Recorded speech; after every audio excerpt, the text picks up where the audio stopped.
Now, Zimbabweans go to the polls next month for long-awaited by-elections to fill vacant seats in the National Assembly and various local authorities across the country. The Zimbabwe Electoral Commission, the ZEC, had in 2020 suspended holding of the polls in a bid to manage the COVID-19 pandemic. Now, in the run-up to these polls, opposition parties are crying foul, saying that they're being unfairly targeted by the authorities. Videos on social media appear to show possible police abuses.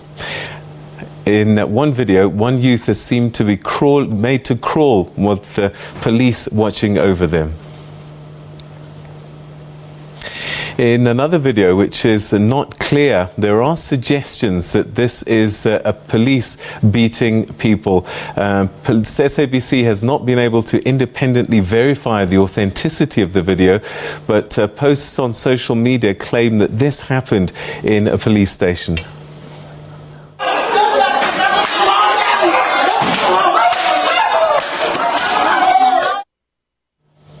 I spoke to the National Police spokesperson, Assistant Commissioner Paul Nyati, and he said that the videos that are doing the rounds on social media are being investigated, and he said that if any police officers are found to have gone beyond the prescribed police practice, then they'll be brought to account. He, however, couldn't deny or confirm if Zimbabwe police officers were indeed involved in those videos. There are also claims being made by opposition party supporters that they've been targeted and assaulted by ZanuPF supporters. Today we are going to show you. We are going to beat you. Today you will go back dead. Go back to your places and tell them that ZanuPF kills. You will tell others that ZanuPF kills. The t-shirts you are wearing are not allowed to be worn here. We have been beaten by iron bars. Can you see how we have been beaten? These are iron bars that have done this to us. They wanted to kill us. We are in so much pain. We survived through grace. They beat us onto the floor, beating us with iron bars. This by a group of people. They were stressing that they have been sent by Mandaza, saying that they beat people. We are ZanuPF. People are not allowed to enter this area of Mashona land. We were at Eastview, just next to Tafara. They took a lot of our things. They stole money from us. They took our t-shirts. Well, joining me now to talk about what appears to be an increasing level of political intolerance, Paidamoyo Saurombe, who is a Project Lawyer-Litigation at Zimbabwe Lawyers for Human Rights. And we also have the country's ruling party ZanuPF spokesperson in South Africa, Kennedy Mandaza. And he's on the line from Zimbabwe. To both of you, a very good evening and welcome. Okay. All right, perhaps let me start with you, Mr. Mandaza, on the phone in Zimbabwe. Let's start maybe with what's been seen as police abuse. I spoke to the Assistant Commissioner. He couldn't confirm or deny whether it was the police. He says that they're investigating.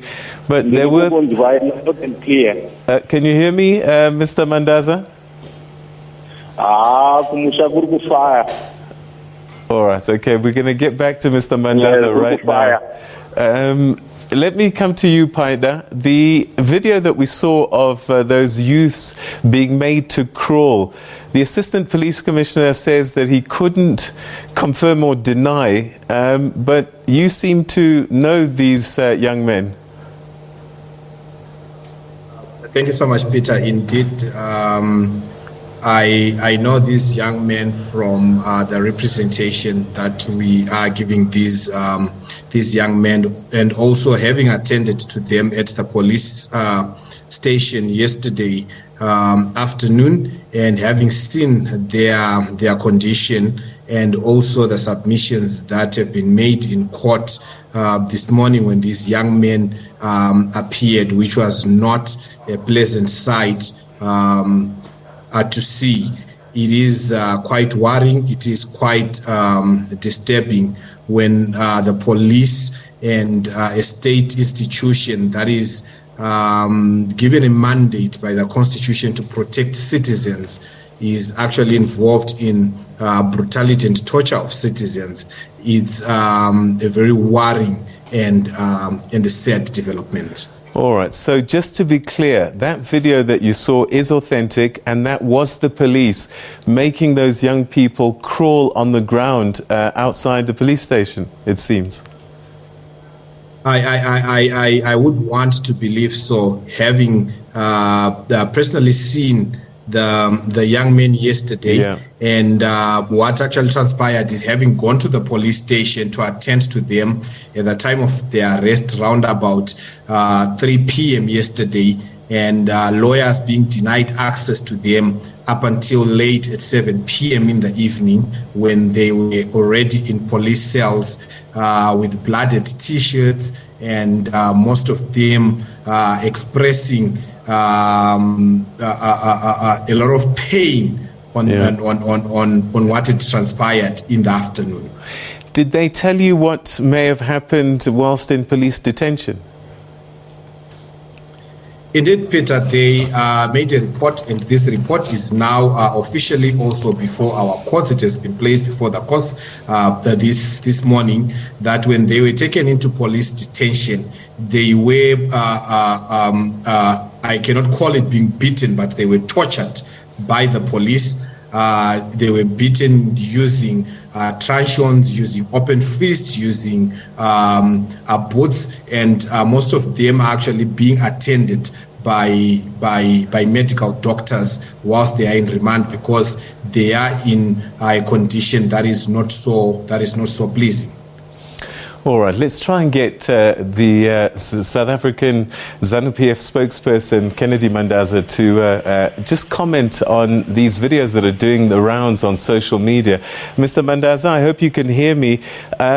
We've seen footage of police beating, abusing citizens, party supporters of the opposition party coalition, Citizens for Coalition for Change. And I just wonder what your thoughts are seeing that. It must worry you to see police abusing citizens. Well, thank you, Peter. The ZanuPF does not condone in any way any form of violence on any of its citizens, regardless of their political affiliation.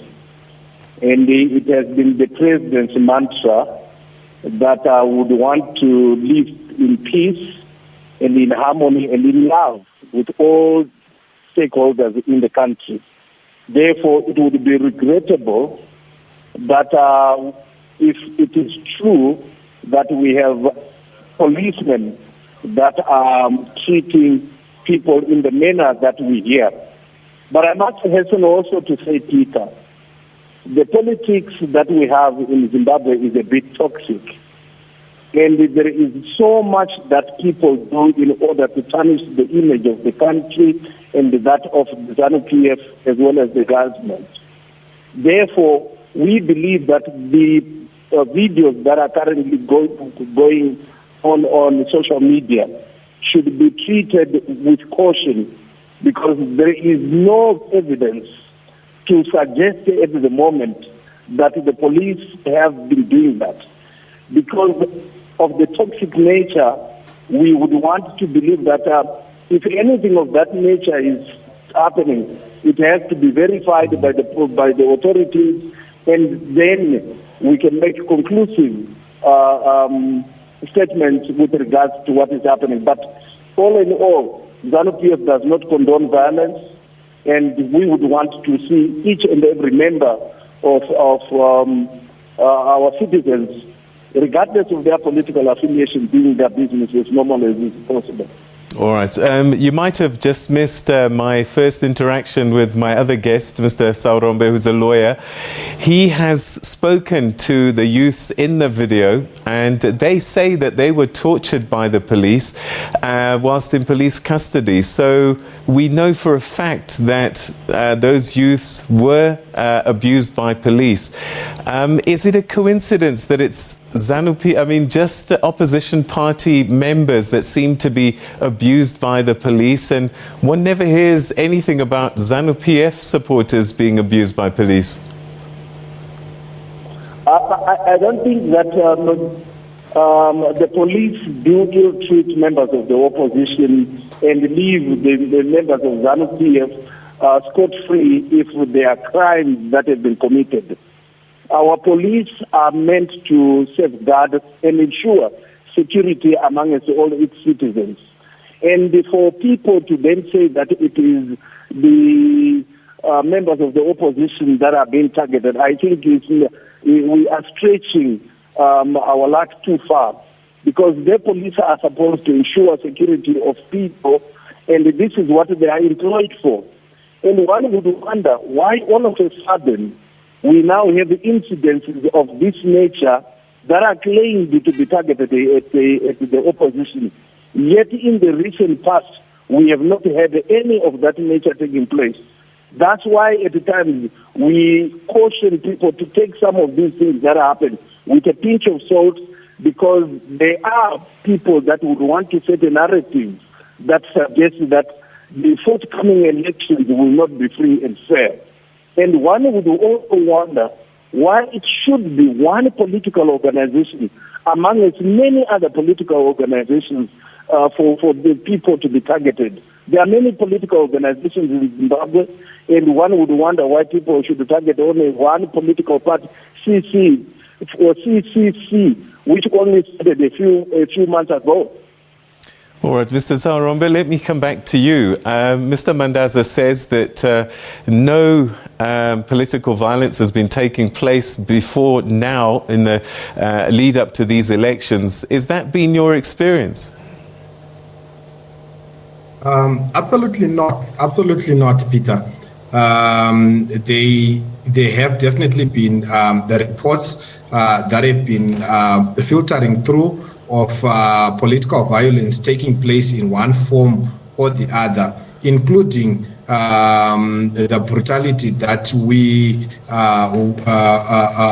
have seen taking place with the youth from the CCC yesterday or Friday. So I do not think it would be a correct narrative to say that there is no political violence that is taking place. Before this show, you just aired videos of people who are saying that they have been brutalized and there has been political violence.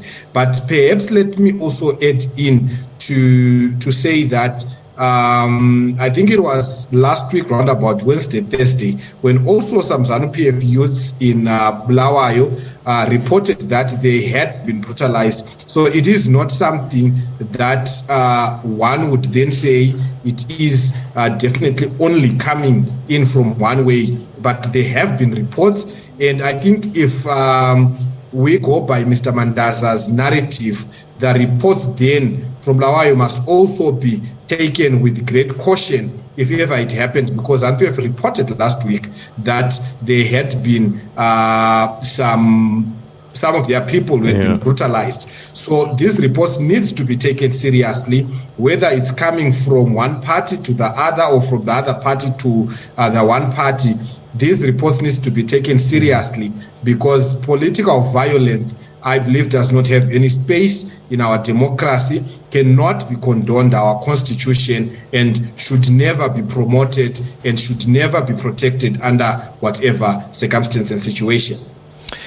This week we also have seen and heard complaints from opposition parties saying that restrictions on their political gatherings seem to be much tighter and stricter than for the ruling party. Is that something that you've seen when you've seen some of the paperwork that's been published? Yes, it is something that we have seen, and we can confirm. I think the lawyer I can confirm that the lawyer for CCC has actually filed an agent chamber application in the High Court this evening at 7 p.m. challenging some of the restrictions that has been given to their party, mainly because some of the restrictions or the regulations that have been placed by the Zimbabwe Republic Police are actually unlawful. They are not sanctioned by the law. Let me indicate, Peter, that the Zimbabwe Republic Police's function is given by the Constitution, and its main role is to enforce the law, not to create the law. We have judgments that have come out from our superior courts, the High Court and Supreme Court, that have emphasized that point, that the Zimbabwe Republic Police should not create laws, but rather should enforce laws. So I am definitely informed that CCC has now filed an agent application challenging some of the regulations that have been put in place, like the busing of people from other constituencies that has now been outlawed for their rally that will be taking place tomorrow. All right. So, Mr. Mandaza, it doesn't seem like there's a fair playing field, because one sees images of ZanuPF rallies and people are being bussed in, and yet the CCC, they're being told that they're not allowed to bus in people. So how can this be a fully democratic society where one side seems to be allowed to have different rules to another? Peter, I want to start from the point that let us not assume that the CCC is the only political the political organization that we have in Zimbabwe in the opposition. There are many others. And what is happening in Zimbabwe is in the political arena is also something that is taking place in ZanuPF and all the other political parties. And one thing that the current president has emphasized is that he would want to see all political actors in Zimbabwe doing their business in a manner that promotes democracy, free and fair elections at the end of the day. And he has been very consistent.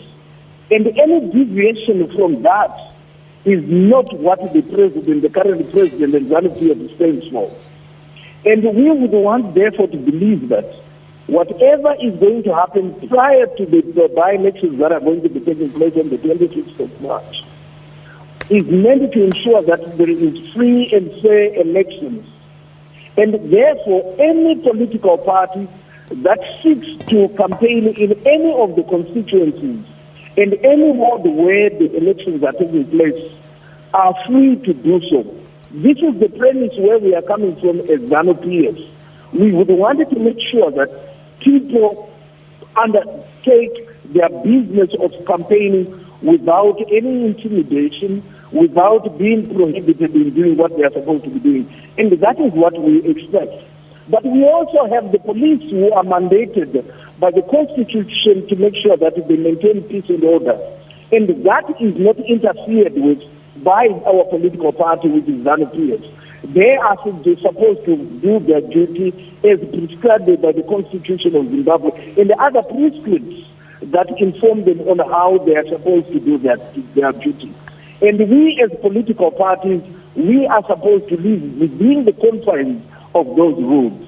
When it comes to the issue of the busing of supporters and so on, well, if we have supporters in one part of the country, why then is there need for people to bus people from another part of the country, when in actual fact they are supposed to be campaigning in one particular area?